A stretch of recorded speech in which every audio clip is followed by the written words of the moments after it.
Thanks everyone for coming. Thanks for your commitment to this cause, for your hearts and willingness to invest. Just to introduce myself, my name is Keith Lokkesmoe. That's Norwegian if anyone asks. Half Norwegian, half Swede, full-blooded Scandinavian. I've been aware of a whole trafficking issue for probably about 7 years. Been involved with International Justice Mission quite a bit. And just recently, last half a year, became involved with trafficking justice.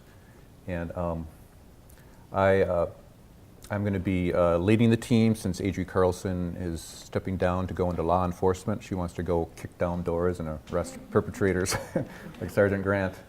And so I'm learning a lot. Every day I learn something more. We're all in a learning journey. I think someone was saying earlier that, there's always something new we can learn, so we know how to respond, we know how to interact with people in this issue. I go to Sojourn Campus Church, which is on University of Minnesota campus, 25 minutes north of where we live. Been doing that for the last 33 years with my wife and family, and leading the justice ministry there in our church. All right, so we're a little behind schedule here, but I wanted to just take you through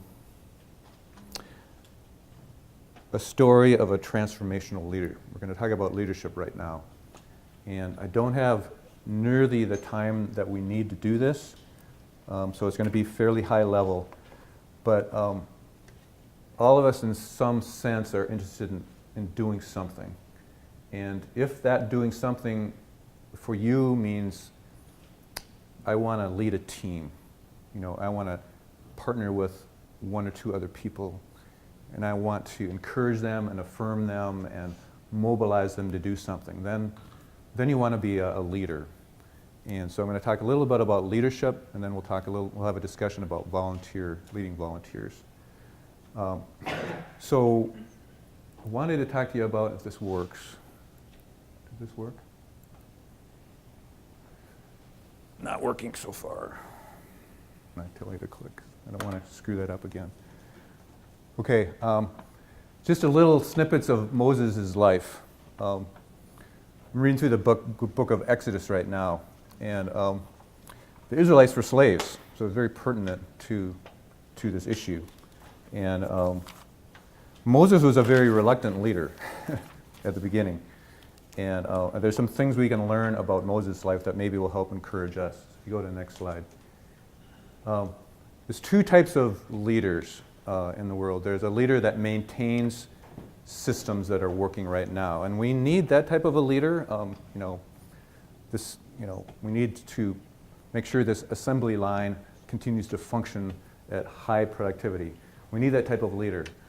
But even more, we need a leader that will say, for that assembly line, how can I make it better? If you want to click again, we need transformational leaders, and that's what Moses was. Transformational leader takes a situation, praise God, help me. Where do you want this to go? Where do you want this team to go? What do you want them to do? And at the end of the day, that team has transformed something. They are transformed. I believe that God wants us to be transformational leaders. So if you click to the next slide. In the book of Exodus, it opens up, they're slaves. Israelites are slaves. They're ruthlessly abused by perpetrators. They do not have the freedom that they desire. They're constantly asked for more and more production, more bricks, build more buildings for the Pharaoh. They have no freedom. Moses is a murderer who's fled to the desert. And he's afraid, and he's hiding out. Doesn't look very good, does it? Right here. That's the beginning. Okay. What happens by the end of the book of Moses? We click again. Israelites are a free people. They have the tabernacle. They're worshiping Yahweh. At the very end of Exodus, the glory of God fills the tabernacle. They're free. They're not slaves anymore. Moses was used by God to accomplish this transformation. Now, obviously, it was the power of God that did it. But Moses was chosen by God to complete this transformation. You think about it, it's amazing. That's what we want for trafficking today. We want this end state where there's no one that's oppressed anymore. There's no one that's hurt. There's no one that's abused. The perpetrators are locked up and cannot hurt anyone else. Our situation, I would postulate, is even more complex because the slave owners, the taskmasters, the perpetrators are all underground. They're not visible like in Egypt. But God is a mighty God, and He can use us together to affect this transformation. So if you go to the next slide. So just quickly, I got 6 points on Moses' story. First of all, God calls Moses. You guys probably know the story. And He says to Moses the first time from the burning bush, I am the God of your fathers, Abraham, Isaac, Jacob. He starts to reveal to Moses who He is. Moses doesn't really know much about this God. We need, as our number one prayer, we need to know God. We need to not just know about Him, we need to know Him, we need to feel His heartbeat. To me, this is my most important learning journey, is God, I want to know You. I want my heart to be broken by things that break Your heart. What breaks Your heart, God? God wants to reveal Himself to us. Secondly, God says, I have seen the misery of my people. And He sees the misery of every woman and man that is being abused today. He reassures Moses, I'm not blind, I see it. He sees every situation, and He weeps with every person that is crying out to Him. So we need to be reassured that God sees. God sees, He hears, He understands the misery people are going through. Thirdly, God says, I have come down. I love that. I have come down to free my people. God is not passive. God is present, and He's active. And He wants to come down, and He wants to bring people to freedom. But the last thing He says to Moses is, so I'm sending you. I have come down, but I'm sending you. You are going to be my instrument. It's going to be my power that's going to free people. But you are my instrument. And I think some of us maybe don't think we qualify for that. You know, but God used a murderer that had fled to the desert. You know, you think about the heroes of the Bible. David was an adulterer and a murderer. You know, there's just some everyday, ordinary criminals that God uses to accomplish His purpose. So one of the things we want to encourage you this morning is God can use you. He wants to use you. The biggest lie the devil wants to give us is, I'm not qualified. I can't do this. And we'll see this in Moses' response to God. So next slide. So Moses' response, his first response is, who am I? Who am I to do this thing? Just what I was talking about. I'm a nobody. I'm a wanderer in the desert. I can't do this. Second thing Moses says is, who are you? What is your name? I don't hardly know you. You know, and I think we need to answer these questions to ourselves. Who are we? We are sons and daughters of the Most High King. We are beloved. We are precious. God has given His own life in the life of Jesus for us. And we need to settle the question in our hearts, who are we? And we need to know who God is. We need to really know the answer to those two questions. Third question he asks is, objection he makes is, you know, they won't listen to me. They're not going to listen to me. Why would they listen to me? God shows him a few miracles He can do for him. But that's another challenge for leaders, is I don't think anyone's going to listen to me. I don't have anything to say. You have your own story. You have a very powerful story about what you can say. If you're working in the area of your giftings and your passions, you have a lot to say. And if you're working outside the area of your giftings, maybe we want to redirect you into an area of your gifting. But you're working in the area of your gifting, people are going to listen to you. His next objection was, I can't speak. I'm not eloquent. I stumble. I stutter. I just can't do this. And you need a spokesman. I can't do it. And that goes to questioning our giftings. You know, you need a speaker, I'm not a speaker. It's amazing that God chose Moses, who was not a speaker, to do this. He often does that. He wants to shine in areas that we're weak in. And then the next one, he says, finally, he just says someone else. I think this speaks to fear. He may have been thinking that Pharaoh and his crew are still trying to kill him, because they were. That's why he fled. We don't know what Moses was thinking, but send someone else. I just can't do this. I do not want to do this. And, you know, I have found in my life that fear is never completely erased from my soul. I believe that God has taken me a long ways in reducing the level of fear. And the way he's done that is, he said, Keith, the more your love goes up, your fear goes down. Perfect love casts out fear. So that's why I was talking about, you know, we need to love people that will drive the fear away.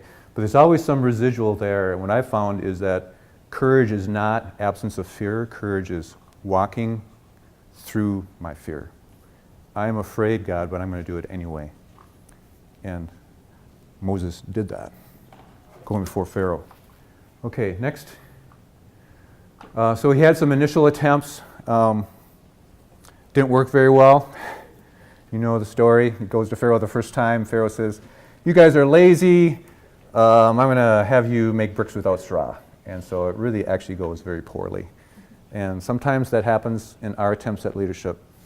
And we just need to understand that it's a truism that when we start touching what the enemy is doing, there is going to be resistance. There is going to be pushback. We're going to feel not too good. So if you're in that situation now, I just encourage you, say to yourself, this is normal, this happens. And also I would encourage you that, you know, if you're touching enemy of the territory, you are in the right place. So things didn't go very well at first. Moses comes back to God in Exodus 5:22. He says, since you sent me to Pharaoh, you have brought trouble on the people of God, and you have not rescued your people at all. He's just totally bummed out. He was just totally honest. And that's the other thing we can do when we get in those situations of trials. We can just be really honest with God. God, this is not working, and just pour our heart out with him and be really honest with him. But don't be surprised when the resistance comes. Finally, he has success. The Israelites come, they leave, go through all the 10 plagues, and God shows his power, and it's amazing, and they leave. And, you know, Moses could have, you know, thought, well, great, this is it. We're done. That was only the beginning. Because what happens after that, you know the story. There was trials, grumbling, complaining. We don't have food, we don't have water. We're at the Red Sea, we're going to be ambushed. The Amalekites come, we have to fight battles. You know, we are in a battle, and we need to expect there's going to be opposition. That's why we need perseverance, that Susan's going to be talking about later. We need to understand that God will be with us through the long haul, and that there will be victories and there will be pushbacks, but that God can bring us through. And then next, just a short lesson in delegation. Remember his father-in-law Jethro. Moses is judging all the people from morning till night. There's thousands and thousands of people lining up. Just a lesson for me as a leader, I need to learn how to delegate. I can't do everything. If I try to do everything, it's not going to get done. And I don't have the skills to do everything. So delegating, if you're leading a team, finding out what skills people have, delegating tasks that are appropriate to them is just absolutely essential. So next, lastly for Moses' story, I just listed 4 priorities that I got from the book of Exodus about Moses as a leader. The first one, he connected with God's heart. Moses was in the mountain for 40 days.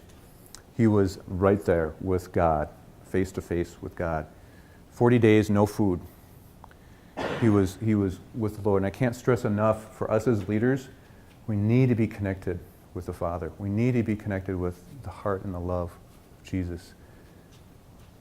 We need to be able to pour out our frustrations and our failures and our victories and our prayers. I was really stressed out earlier this week. You know, all this stuff is going on. My wife and I are getting ready to go to Thailand on Monday for a missions trip, and there's 3 other organizations I'm involved with, and I was just like, Lord, what do I do? And he just spoke very clearly to me. He says, your number one priority, Keith, you need to spend time with me alone. You need to receive my heart. And after a couple hours of that, all the stress was gone. I wasn't praying, God, take the stress away. He just wanted me to seek him, to hear from him, to cry in his presence.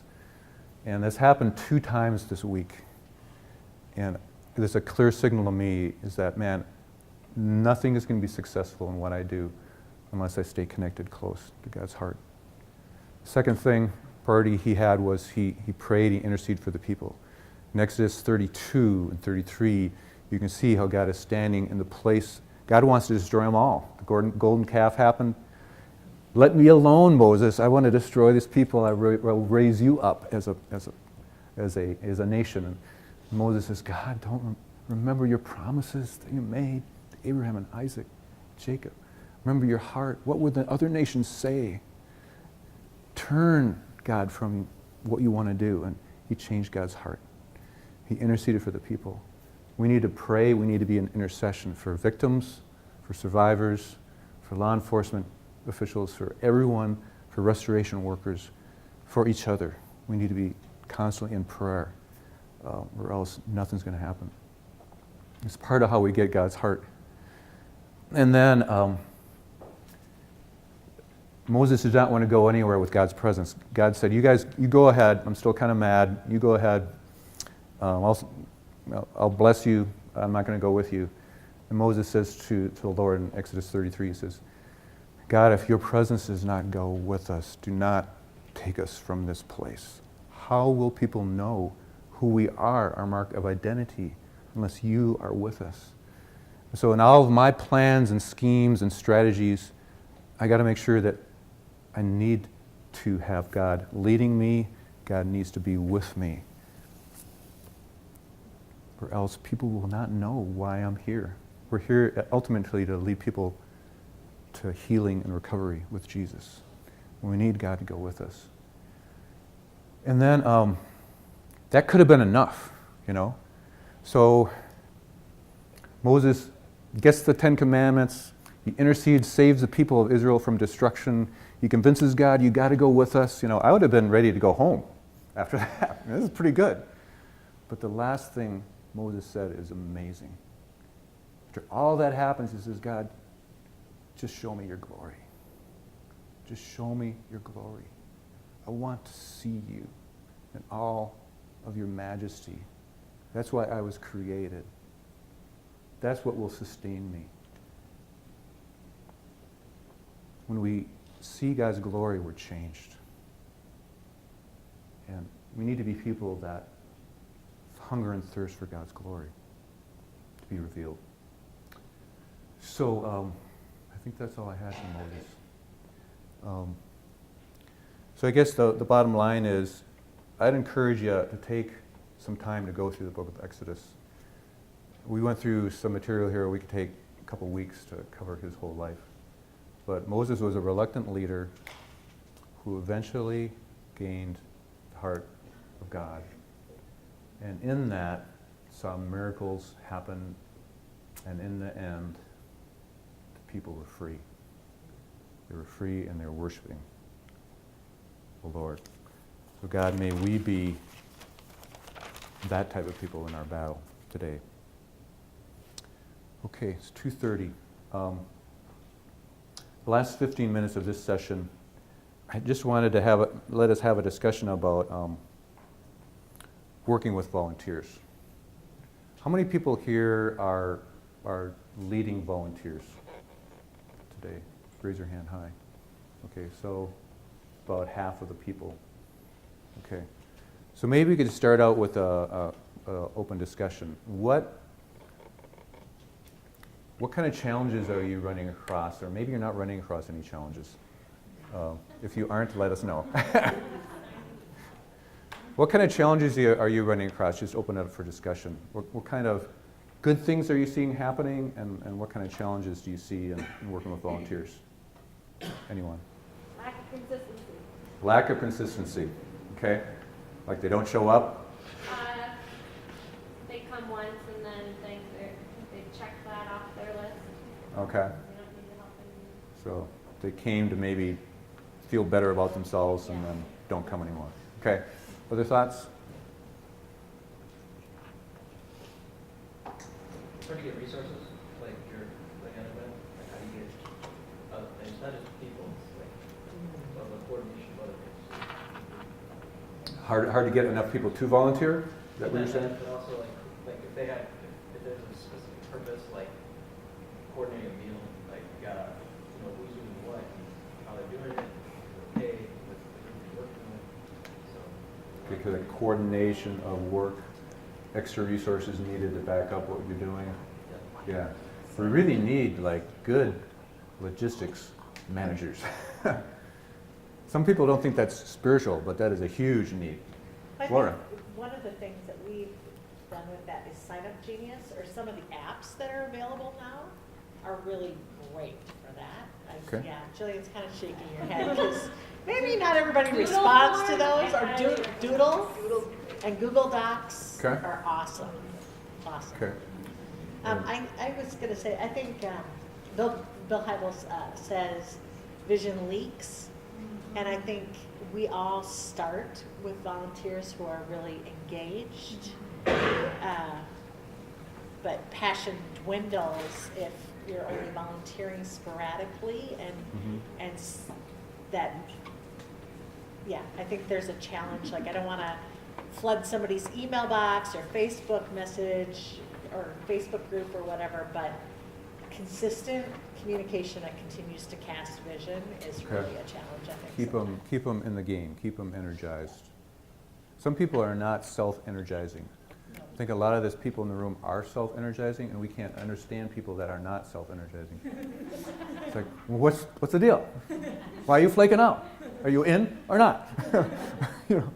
But people are that way. Yeah. Well, kind of along these two lines, you get someone in who's initially interested. I think it's hard sometimes to understand. I mean, you assume someone is coming in with a certain level, that they're in sync with what you think is going to happen, and they might be completely motivated by something else, or a different idea, or you really don't always know what their availability is going to be or what else is going on in their life. And I know it's hard to, like, I'll get a bunch of interest, and it's hard to kind of sift through and understand and then engage people where they're at.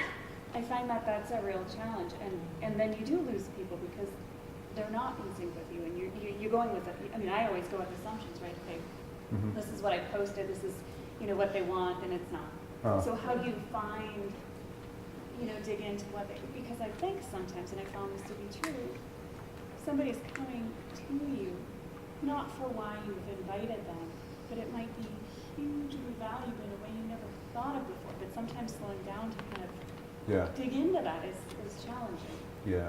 So how, if there's something. Yeah, they might be volunteering for a position that maybe they're not interested in. They want to be heard, they want to be loved, and so our challenge is how can we love on them, and then how can we kind of mobilize them in the area that would be most effective for them. Yeah, great thoughts. Others? I just found that when we were trying to put together a group to go to like Heartland Girls Ranch or something, it's like a lot of people have interest, and then like she was saying, they didn't quite know the full scope of the project, and so I had started out with a list of like 20 people that would come, and it came down to like maybe 5. Joey, I don't remember. Like the ended up coming, and 3 of them, 4. There were like 2 people besides just the people from our own leadership group that ended up actually coming. And it was like, up until the day of, there was questions whether they would come, are you coming, are you not coming, like getting hold of people. Yeah. And so I don't know if it's just because what we posted about it wasn't clear enough. Like, this is an actual full day project. It's like people were like, oh wait, it's more than like an hour. Yeah, it's 3 hours away. So, I don't know exactly what happened there, but I just felt Yeah. that like you didn't really know what you got until the day you show up and Yeah. who actually was there. Yeah, yeah, People may be there and maybe not. So yeah. it was just an unknown until like the last Yeah. second. I think, especially, I don't know, I want to make generalizations, but with some of the younger people in our group, it's like making the commitment doesn't happen until like the last minute. And that's something I don't understand. Okay, it's on my calendar, 2 months from now, I'm there. Okay. But yeah, Mara? So I took the process of interviewing volunteers because sometimes they think they are good at what they want to bring to the table and you find out they're not. But it was so critical to give them access to the youth. I really took them through a rigorous, yeah, you're going to meet with me, now we're going to go through orientation. If they couldn't get through that, then I knew they weren't ready. But I Yeah. think people do underestimate the commitment. Yeah. I even left it open. If you could just do 1 day a month, great. So it wasn't me putting that expectation on them, but Yeah. I think over time, people do wear down because it's really hard work, Yeah. even volunteering. But that Yeah. it's probably the most rewarding Yeah. thing they will ever do. So it's so important for us to, first of all, make the expectations clear. They still may not hear it, even though we're very clear. But really encourage them, keep on casting that vision, right? It's leaking out, as Laura said. You know, how can we keep people energized, praying for them? You know there's going to be attrition. You just need to expect attrition with volunteers. It just happens. And it's not about you. It's not like you failed. But we just need to plan for that and not be so discouraged about that. Any other thoughts? Finds things that have worked well. I like that sign-up sheet you talked about. What was it called? Doodle? Doodle and Google Docs, Yeah. yeah, Sign Up Genius. For us, Facebook groups have worked really well. Yeah. Facebook Yeah. invites. What was that again? Facebook invites. Oh, yeah, People can RSVP and post questions. yeah, Stuff. yeah, that's good. Okay, I just wanted to share, I just had for the last couple minutes, just somehow this is, no, it is working. Okay, I just have 2 slides on working with volunteers. Actually, more leadership stuff that does apply with volunteers, and then we'll take a break. So if you click to the, if you have a team of people, people are coming from a variety of backgrounds. Some people are relatively healthy, some people are not. Some people take a long time to build trust. And so you have a team that's a team for a long-term, not just a short-term project. Even a mission trip is important, but really build trust in the team. That they would trust you, that they would get to know you, that your only agenda is for their success. It isn't about anything else. If it's a long-term team you're working with, you got to get to know the people. You got to get to know one another, talk to one another, get their story, understand where they're coming from. Build trust between you and the team, and then between team members is so critically important. There's a book called The 5 Dysfunctions of a Team. How many people have heard about that book? Read that book. One of the dysfunctions is lack of trust. I don't have time to go into all the other ones, but it's the biggest one. 5 dysfunctions of a team. Connect them with their strengths. People have heard about Strengths Finder.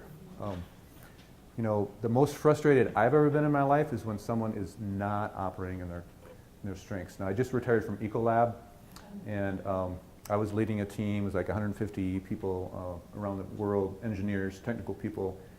And one of the guys, I started getting calls from directors, from vice presidents, from people complaining about this guy. They're driving me crazy. He's driving us crazy. What is he doing? You know, you don't like those calls. And I had been working. I knew he had a problem. He's very self-assured. So I was trying to get him to be more sensitive and all that stuff, and none of that stuff was working. So finally I read Strengths Finder 2.0 and saw one of his strengths is self-assurance. And I read that strength, and like, this is Dave. This is that guy. completely assured that everything he does is correct. So he was trying to work with teams. That's why he was driving him crazy. So I said, Dave, guess what? We're going to give you a new function. You're going to work with people that have problems, one-on-one. You're going to solve their problems. You're not going to work with teams anymore. You're a great problem solver. You're brilliant. He really is brilliant. So I reassigned him to do this new function. He just worked with individuals that had problems, technical problems. And I was getting calls praising him. In fact, next year he won the Excellence Award for R&D for Ecolab. You know, a $12 billion company. He wins the Excellence Award, okay? Because now he's operating in his strengths. It's like, so all my energy trying to get him to smooth down what he's saying, to listen to people, he wasn't there at all. So that was a big lesson that I learned. You got to work in their strengths. Next, we have to clarify roles and responsibilities and expectations, I would add to that. Again, if it's a long-term team, people are confused about what their role is. They think they're doing A and you want them to do B, and they start doing A, and it's not working because someone else is supposed to do A, or maybe they don't have strengths in A, and they're really supposed to be working in B. So really clarify roles and responsibilities. Listen, listen, and listen. That's part of building trust with people. They need to know that you're trying to understand what they're dealing with. You're trying to understand, really, really understand what they're dealing with.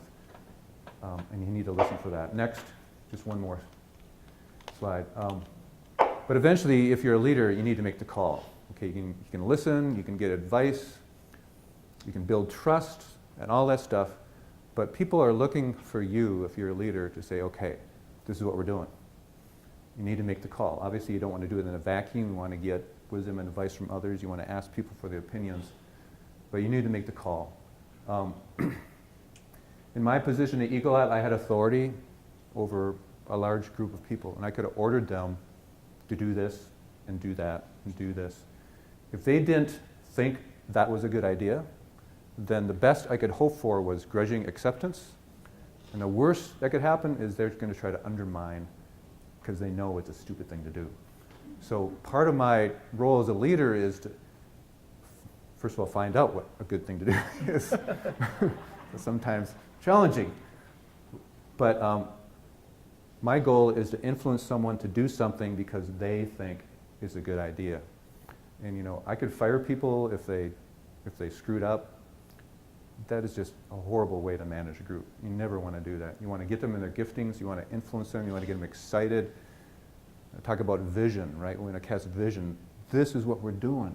This is going to be the end result. We're going to make it. Just think of the people that we're touching and affecting by this. Just keep on casting that vision to energize them, to influence them for good.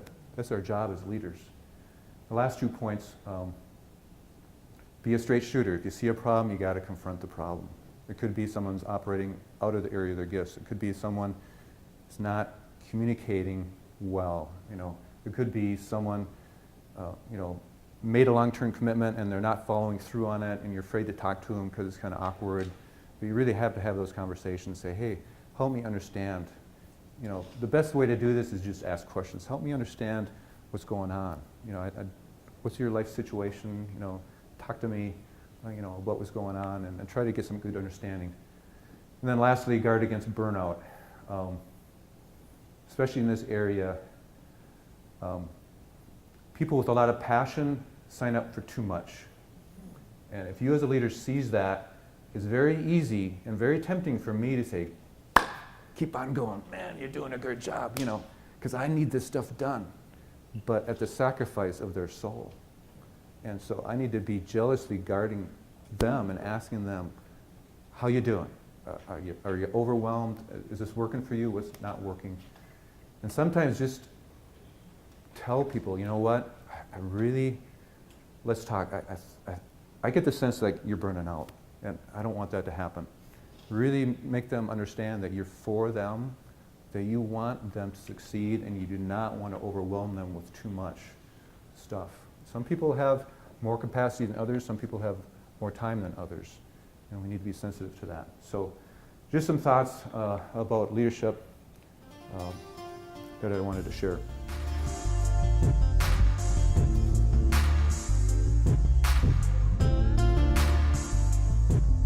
you.